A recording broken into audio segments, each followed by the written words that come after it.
Hi friends, అందరికీ నమస్కారం. Welcome to my channel. ఈరోజు మన ఛానల్లో మరొక కొత్త రెసిపీ వచ్చేసి పెసరపప్పుతో పప్పుచారుని ఏ విధంగా చేయాలో చూద్దామండి. మనం నార్మల్గా కందిపప్పుతో పప్పుచారుని చేసుకుంటూ ఉంటాము, కానీ ఈ విధంగా పెసరపప్పుతో పప్పుచారు చేస్తే చాలా రుచికరంగా ఉంటుంది మరియు తొందరగా కూడా చేసుకోవచ్చండి.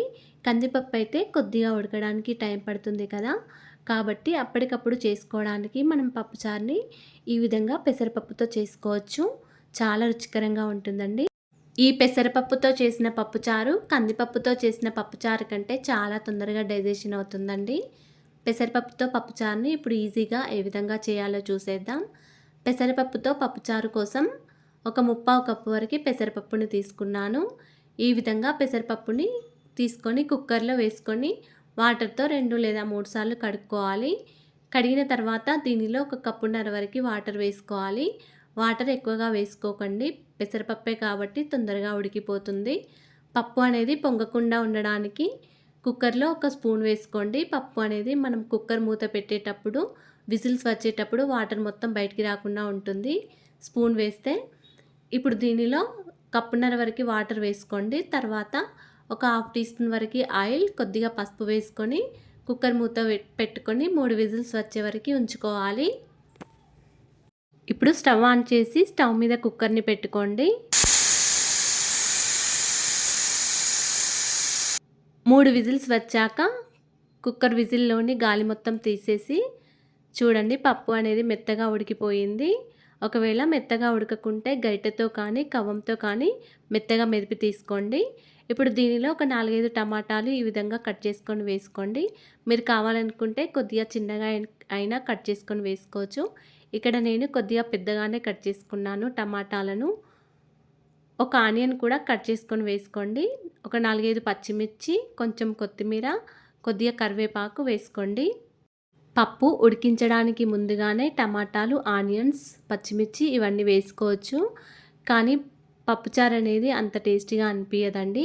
పప్పు ఉడికిన తర్వాతనే ఈ విధంగా అన్నీ వేసుకోవాలి. ఇప్పుడు దీనిలో ఒక 100 గ్రామ్స్ వరకు చింతపండు నానబెట్టుకొని తీసుకున్న రసంని వేసుకోవాలి. ఈ విధంగా చింతపండుని పులుపు వేసుకొని దీనిలో ఉన్న ఏమైనా పొట్టు లాంటిది ఉండి తీసేసి వడపోసుకొని వేసుకోవాలి. ఈ విధంగా చింతపండు రసంని వేసిన తర్వాత ఒకసారి బాగా కలుపుకోవాలి. మీ టేస్ట్కి తగ్గట్టు చింతపండు రసంని వేసుకోండి. ఇక్కడ నేను 70-100 గ్రామ్స్ వరకు చింతపండుని నానబెట్టుకొని చింతపండు రసంని వేసుకున్నాను. ఈ విధంగా చింతపండు రసం వేశాక ఒక స్పూన్ వరకు కారం, రుచికి తగినంత సాల్ట్ వేసుకొని ఒకసారి బాగా కలుపుకోవాలి. ఈ రుచికి తగినంత ఉప్పు, కారం వేసుకొని ఒకసారి బాగా కలుపుకొని కుక్కర్ మీద మూత పెట్టుకొని స్టవ్ ఆన్ చేసుకొని 2 విజిల్స్ వచ్చే వరకు ఉంచుకోండి.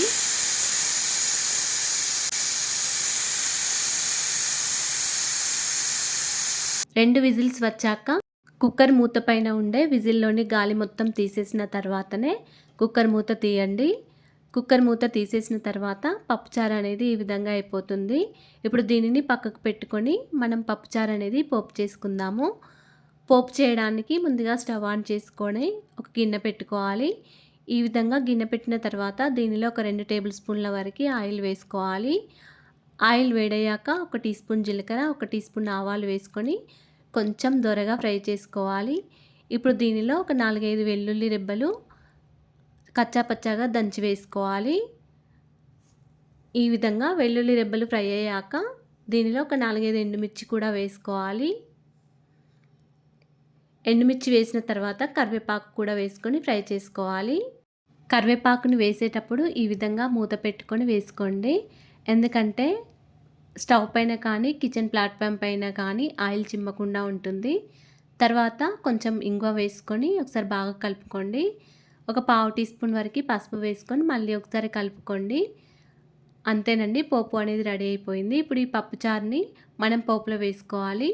ఈ విధంగా పోపులో వేసిన తర్వాత దీనిలో తగినన్ని వాటర్ వేసుకొని ఒక 10 మినిట్స్ వరకు స్టవ్ని సిమ్లో పెట్టుకుంటూ మరిగించుకోవాలి.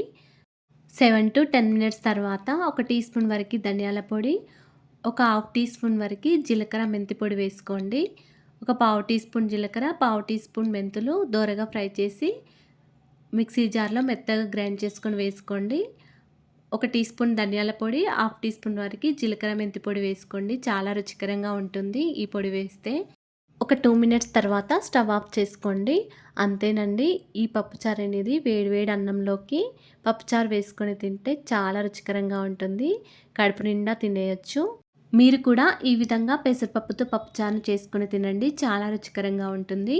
ఈ వీడియో కనుక నచ్చినట్లయితే ఒక లైక్ చేయండి, షేర్ చేయండి. మా ఛానల్‌ని సబ్స్క్రైబ్ చేసుకోండి. Thanks for watching.